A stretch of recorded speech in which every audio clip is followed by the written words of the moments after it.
ಹೊಸದಾಗಿ ಮದುವೆಯಾದ ಗಂಡ ಹೆಂಡತಿ ಆಷಾಢ ತಿಂಗಳು ಬಂದ ತಕ್ಷಣ ಏಕೆ ದೂರ ಇರುತ್ತಾರೆ ಗೊತ್ತಾ? ಯಾಕೆ ಹೆಣ್ಣು ಮಕ್ಕಳು ತವರು ಮನೆಗೆ ಹೋಗುತ್ತಾರೆ? ಇದು ಕೇವಲ ಮೂಢನಂಬಿಕೆಯೇ? ಅಥವಾ ಇದರ ಹಿಂದೆ ನಮ್ಮ ಹಿರಿಯರು ಇಟ್ಟಿರುವ ಆಳವಾದ ಕಾರಣ ಇದೆಯೇ? ಇಂದಿಗೂ ಲಕ್ಷಾಂತರ ಕುಟುಂಬಗಳು ಈ ಸಂಪ್ರದಾಯವನ್ನು ಪಾಲಿಸುತ್ತಿವೆ. ಆದರೆ ಅದರ ಈ ನಿಜವಾದ ಕಾರಣ ಎಷ್ಟು ಜನರಿಗೆ ಗೊತ್ತು? ಈ ವಿಡಿಯೋವನ್ನು ಕೊನೆಯವರೆಗೂ ನೋಡಿ, ಏಕೆಂದರೆ ಕೊನೆಯಲ್ಲಿ ಬಹುತೇಕರಿಗೆ ಗೊತ್ತಿಲ್ಲದ ಒಂದು ವಿಶೇಷ ಕಾರಣವನ್ನು ಹೇಳುತ್ತೇನೆ. ಆಷಾಢ ಮಾಸದ ಮಹತ್ವ. ಮೊದಲು ಆಷಾಢ ಮಾಸ ಎಂದರೇನು ಎಂಬುದನ್ನು ತಿಳಿದುಕೊಳ್ಳೋಣ. ಹಿಂದೂ ಪಂಚಾಂಗದಲ್ಲಿ ಆಷಾಢವು ವಿಶೇಷವಾದ ತಿಂಗಳು. ಈ ಸಮಯದಲ್ಲಿ ಮಳೆಗಾಲ ಆರಂಭವಾಗುತ್ತದೆ. ಕೃಷಿ ಚಟುವಟಿಕೆಗಳು ಶುರುವಾಗುತ್ತವೆ. ದೇವಸ್ಥಾನಗಳಲ್ಲಿ ಹಲವು ವಿಶೇಷ ಆಚರಣೆಗಳು ನಡೆಯುತ್ತವೆ. ಹಿರಿಯರು ಈ ತಿಂಗಳನ್ನು ಭಕ್ತಿ, ನಿಯಮ ಮತ್ತು ಸರಳ ಜೀವನಕ್ಕೆ ಮೀಸಲಿಟ್ಟಿದ್ದರು.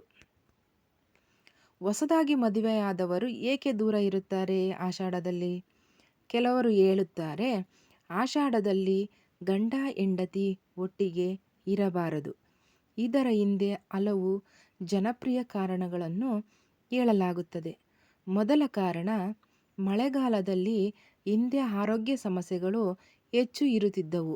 ವೈದ್ಯಕೀಯ ಸೌಲಭ್ಯಗಳು ಕಡಿಮೆ ಇದ್ದ ಕಾಲದಲ್ಲಿ ಗರ್ಭಧಾರಣೆ ಆಗದಂತೆ ಒಂದು ತಿಂಗಳು ವಿರಾಮ ಕೊಡುವ ಉದ್ದೇಶವೂ ಇದಿರಬಹುದು ಎಂದು ಕೆಲ ಇತಿಹಾಸಕಾರರು ಅಭಿಪ್ರಾಯಪಡುತ್ತಾರೆ. ಎರಡನೇ ಕಾರಣ, ಮದುವೆಯಾದ ನಂತರ ಮಗಳು ತವರು ಮನೆಯವರ ಜೊತೆ ಸಮಯ ಕಳೆಯಲು ಅವಕಾಶ ಸಿಗಲಿ ಎಂಬ ಕುಟುಂಬ ಸಂಪ್ರದಾಯ.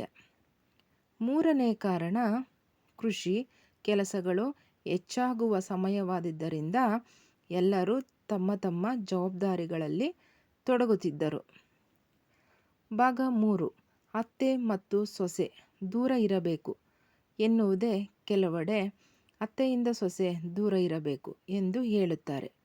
ಆದರೆ ಇದು ಎಲ್ಲೆಡೆ ಇರುವ ನಿಯಮವಲ್ಲ. ಹೆಚ್ಚಾಗಿ ಕಂಡುಬರುವ ಸಂಪ್ರದಾಯ ಏನೆಂದರೆ, ಹೊಸದಾಗಿ ಮದುವೆಯಾದ ಸೊಸೆ 1 ತಿಂಗಳು ತವರು ಮನೆಗೆ ಹೋಗುವುದು. ಇದರ ಉದ್ದೇಶ ಕುಟುಂಬಗಳಲ್ಲಿ ಪ್ರೀತಿ, ಆತ್ಮೀಯತೆ ಮತ್ತು ಹೊಂದಾಣಿಕೆ ಬೆಳೆಸುವುದು ಆಗಿರಬಹುದು. ಭಾಗ 4.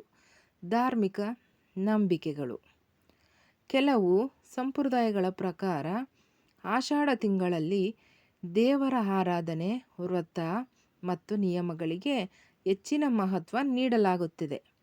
ಆದ್ದರಿಂದ ದಾಂಪತ್ಯ ಜೀವನಕ್ಕಿಂತ ಆಧ್ಯಾತ್ಮಿಕ ಜೀವನಕ್ಕೆ ಹೆಚ್ಚು ಸಮಯ ನೀಡಬೇಕು ಎಂಬ ನಂಬಿಕೆಯು ಕೆಲವು ಕಡೆ ಇದೆ. ಇದು ಪ್ರದೇಶದಿಂದ ಪ್ರದೇಶಕ್ಕೆ ಬದಲಾಗುತ್ತದೆ. ಹಳೆಯ ಕಾಲದಿಂದಲೂ ಅನೇಕ ಕನ್ನಡ ಮನೆಗಳಲ್ಲಿ ಒಂದು ಸುಂದರವಾದ ಸಂಪ್ರದಾಯ ನಡೆದು ಬಂದಿದೆ. ಹೊಸದಾಗಿ ಮದುವೆಯಾದ ಸೊಸೆ ಆಷಾಢದ ತಿಂಗಳು ಆರಂಭವಾದ ನಂತರ ಕೆಲವು ದಿನಗಳ ಕಾಲ ತನ್ನ ತವರು ಮನೆಗೆ ಹೋಗುತ್ತಿದ್ದಳು.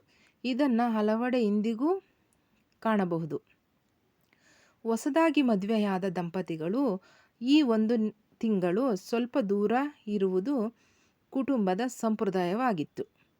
ನಂತರ ಶ್ರಾವಣ ಮಾಸ ಬಂದಾಗ ಶುಭ ದಿನ ನೋಡಿ ಮತ್ತೆ ಸೊಸೆಯನ್ನು ಅತ್ತೆ ಮನೆಗೆ ಕರೆದುಕೊಂಡು ಬರುವ ಪದ್ಧತಿಯೂ ಇತ್ತು.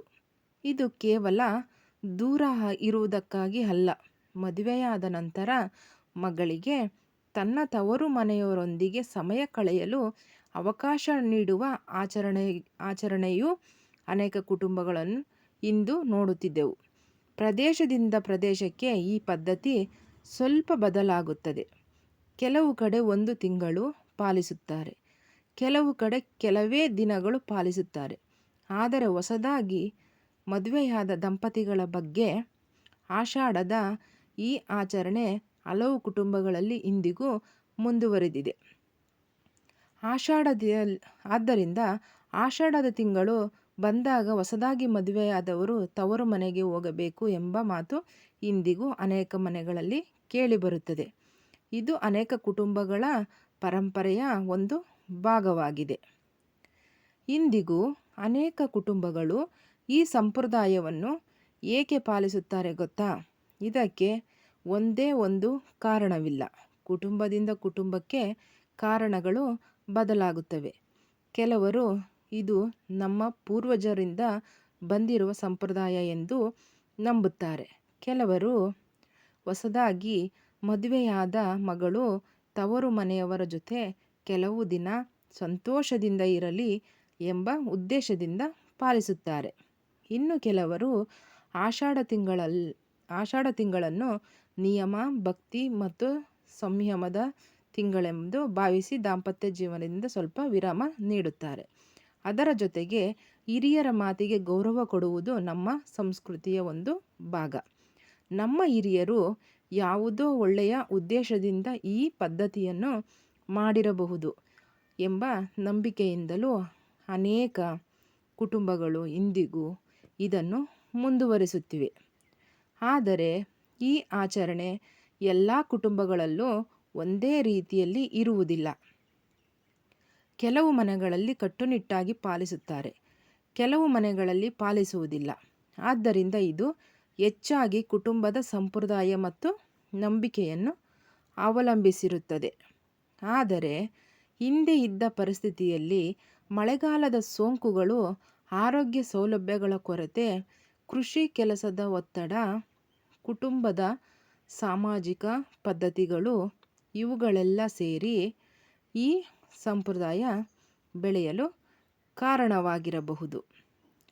ಹಾಗಾದರೆ ಆಷಾಢದಲ್ಲಿ ಗಂಡ ಹೆಂಡತಿ ದೂರ ಇರುವುದು ಕಡ್ಡಾಯವೇ ಅಥವಾ ಇಲ್ಲವಾ? ಇದು ಮುಖ್ಯವಾಗಿ ಕುಟುಂಬ ಸಂಪ್ರದಾಯ ಮತ್ತು ಸ್ಥಳೀಯ ಆಚರಣೆ. ಕೆಲವರು ಇಂದಿಗೂ ಪಾಲಿಸುತ್ತಾರೆ, ಕೆಲವರು ಪಾಲಿಸುವುದಿಲ್ಲ. ಮುಖ್ಯವಾದದ್ದು ಪರಸ್ಪರ ಗೌರವ, ಪ್ರೀತಿ ಮತ್ತು ಕುಟುಂಬದ ಒಪ್ಪಿಗೆ. ನಿಮ್ಮ ಮನೆಯಲ್ಲಿ ಈ ಸಂಪ್ರದಾಯ ಇದೆಯಾ? ಆಷಾಢ ಬಂದಾಗ ಹೊಸದಾಗಿ ಮದುವೆಯಾದ ಹೆಣ್ಣು ತವರು ಮನೆಗೆ ಹೋಗುತ್ತಾರೆಯೇ? ನಿಮ್ಮ ಅನುಭವವನ್ನು ಕಮೆಂಟಲ್ಲಿ ಬರೆಯಿರಿ. ಈ ರೀತಿಯ ಕನ್ನಡ ಮಾಹಿತಿ ವಿಡಿಯೋಗಳು ಇಷ್ಟವಾದರೆ ಲೈಕ್ ಮಾಡಿ, ಚಾನಲನ್ನು ಸಬ್ಸ್ಕ್ರೈಬ್ ಮಾಡಿ ಮತ್ತು ನಿಮ್ಮ ಸ್ನೇಹಿತರೊಂದಿಗೆ ಹಂಚಿಕೊಳ್ಳಿ. ಮುಂದಿನ ವಿಡಿಯೋದಲ್ಲಿ ಮತ್ತೊಂದು ಕುತೂಹಲಕಾರಿ ವಿಷಯದೊಂದಿಗೆ ಭೇಟಿಯಾಗೋಣ. ಧನ್ಯವಾದಗಳು.